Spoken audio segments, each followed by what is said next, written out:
What is up, you guys? My name is Grady, and as you know, I listen to country music on this channel and whatever else I want to listen to. Thanks for letting me go on that little detour way down the rabbit hole with 21 Pilots. They're a band I love, and I still think that regardless of what genre you think you like, they make really fascinating good music. So thanks for letting me do that. I mean, as the guys over at Lost in Vegas say, music fans, real music fans, are free thinkers. And I think, like all the people on this channel, we got some free thinkers here that aren't just the ones saying, like, I don't like this, and they're stupid, and, you know, this guy's pop, he can't make a good song. There is a little bit of that fighting, and that's fine. But today, we don't need to worry about that fighting because one of, like, the least controversially awesome artists of our generation in country music, Eric Church, the Chief, is back. And I'm so excited. He just announced this morning that he is releasing a new album, Desperate Man, in October 5th, same day as the 21 Pilots record, ironically. So this must be like the perfect frame of time to lead out a lead single if they're both doing this. But Mr. Misunderstood, Eric's last record, was just one of my very favorite records that I even own. It is so excellent top to bottom. And I feel like because he dropped it the night of the CMAs, the same time that Stapleton kind of broke out, some people forgot that it was like the narrative was all about Stapleton, and people like weren't really paying attention to the fact that Eric had dropped this record. But it really proved itself after having just a never-ending chart run for like 3 years and really selling, and people could hear the quality of it, and it's so good. And I actually have a video on this channel of ranking every song on there, so go to my channel and search for that if you want to see my thoughts on Mr. Misunderstood. But Eric is dropping a new single. Technically comes out tomorrow, but if you signed up for the church choir, his fan club, or the mailing list on his website, you could get access to it. And so that's what I've done here. I probably won't put this video up until then, just because I wouldn't want it to get taken down or something, and I want to respect that they're trying to do fan club only first. But it is called Desperate Man, and it's actually a co-write with Ray Wiley Hubbard, who is an artist that Eric loves. He actually name drops him in Mr. Misunderstood, and they have put out this new single. And so I'm going to give it a listen, let you guys know what I think. This is Desperate Man by Eric Church. Let's get into it. Whoa, funky immediately. Oh, this is weird. Whoa. Oh. This is like In the Bayou, kind of feels like a little bit gospel inflected. And he's talking about he's gotten down on his knees in prayer. This is cool. I love that Eric always goes for polarizing for his first singles.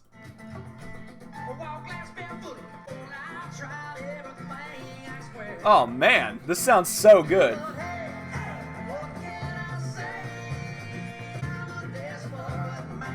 Okay. This is so fun. I want to be at a concert. Oh, we got that piano. I feel like I'm in New Orleans. I feel like I'm in The Princess and the Frog. So this is giving me that New Orleans vibe, which maybe you're making up for the fact that you didn't put out Knives in New Orleans as a single. But I'm getting that New Orleans vibe. Now we got a fortune teller, and it's all contributing to this swampy kind of like party vibe. Do you feel the I feel like, what are those things that people used to wash laundry on? The little like metal laundry boards or washboards. That's what that's called. That's what I feel like I could just like have one of those and somehow play it. Is that horns? A gypsy with a crucifix on her wall. I'm just a desperate man. Ah! I'm so happy Eric Church is back. Oh, love the percussion on this. Love the piano. They're gonna jam out to this for like 10 minutes in concert. You know it.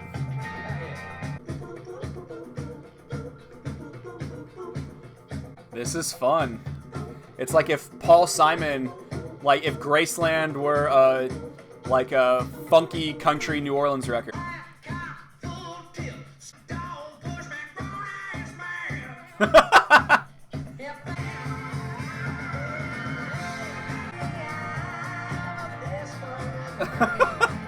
I gotta look up the lyrics to this. What can I say? That call response is so good. Oh, how would you not dance to this song? Wow.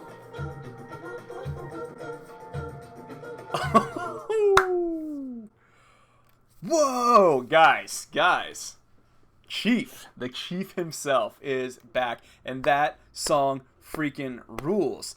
I could honestly see that being on Mr. Misunderstood, but what I like about it is it sort of takes a step forward from that record too, and we're dipping way more into kind of this like southern rock funk vibe that it kind of is indicative to me of what the Brothers Osborne did on their last record, except this has like a much more kind of like driving rock kind of Lynyrd Skynyrd sound. And wow, guys, I love that record. Let's see if there's lyrics up for it yet. Genius, Eric Church. Let us see. The lyrics, whoever made these lyrics, it says poo, poo, poo, poo, poo, poo, poo, poo, poo. Oh, that's funny. Okay, so I'm looking at the lyrics here, and we're getting a lot of different allusions to sort of clamoring towards some kind of maybe spirituality. So I've seen the Joshua Tree, which, you know, as the legend goes, Mormons named as they were crossing across America, and they're kind of people, Joshua Tree Park, you know, U2 made that whole album, The Joshua Tree. There's sort of a religious-y vibe around Joshua Tree. So I've seen the Joshua Tree, got down on my knees through the Virgin Mother of Prayer, so Mary. I've walked on glass barefooted, which is, you know, in many tribal ceremonies seen as sort of a rite of passage. Strolled across the devil's hot coal. I've tried everything, I swear.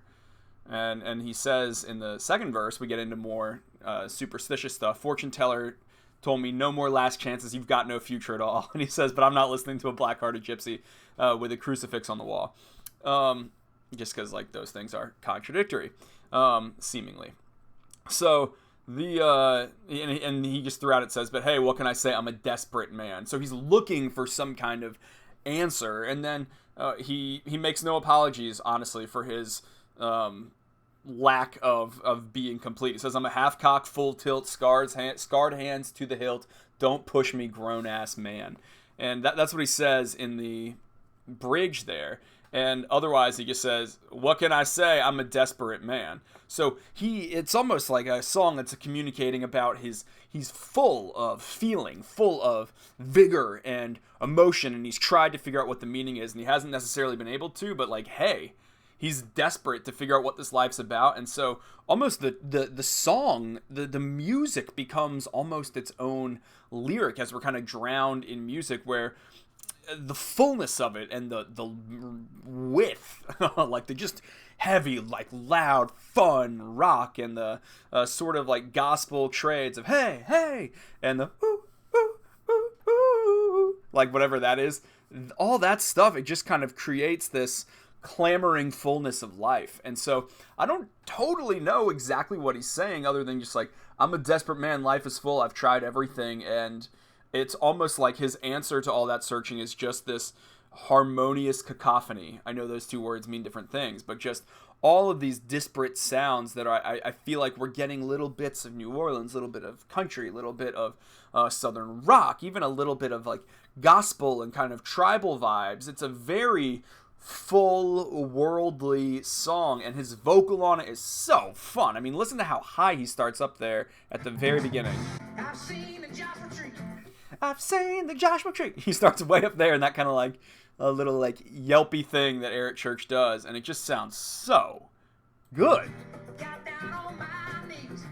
you hear that? We got that like kind of that whatever those that percussion is, and it really does feel like kind of a washboard, and it just breaks out. It goes from this little front porch like playing on a washboard to becoming a fully fledged thing. I thought maybe I heard some horns in there. It might have just been electric guitar, but this song, you know they're going to vamp that big instrumental section in concert and just let that ride for like 7 or 8 minutes. And there was a cool woman wailing in the background. So I think Desperate Man is really cool. I can see radio being like, this is too weird for us. But something I like about Eric, and I said this in the song, is like he launched The Outsiders with The Outsiders, which was almost like a metal track. And it did not do that well on radio. He launched Mr. Misunderstood with Mr. Misunderstood. Oh, wow, I'm noticing a pattern here, because now maybe he likes his albums to be called whatever the lead single are. But Mr. Misunderstood, also, it only went to like 15 at country radio. Desperate Man, it might not do well, but part of what makes Eric awesome is he's always thinking about kind of the long term. He's always wanting, he's caring more about serving his fans well and putting out music that they would like. And they can come see live, then he's worried about radio, and that's why he's beating everybody. That's why he's sailing at the top of the industry, is he's not trying to just package himself constantly, but still he understands how to make melodies that work for a lot of people, and so it's not gonna like fail on radio either. That song is so fun, and I'm over the moon about it. I'm giving it 9 out of 10 beards. Maybe I'll dock it to 8.5 out of 10 beards because the lyric doesn't tell that much of a story, but no, I'm keeping it at 9 because it made me happy. And I was just dancing from the second I heard it. So what a hook, what a song. Can't wait to hear the rest of this album. Can't wait for it to come out. Let me know what you guys think of Desperate Man, and if you are pumped for this Eric Church record like I am.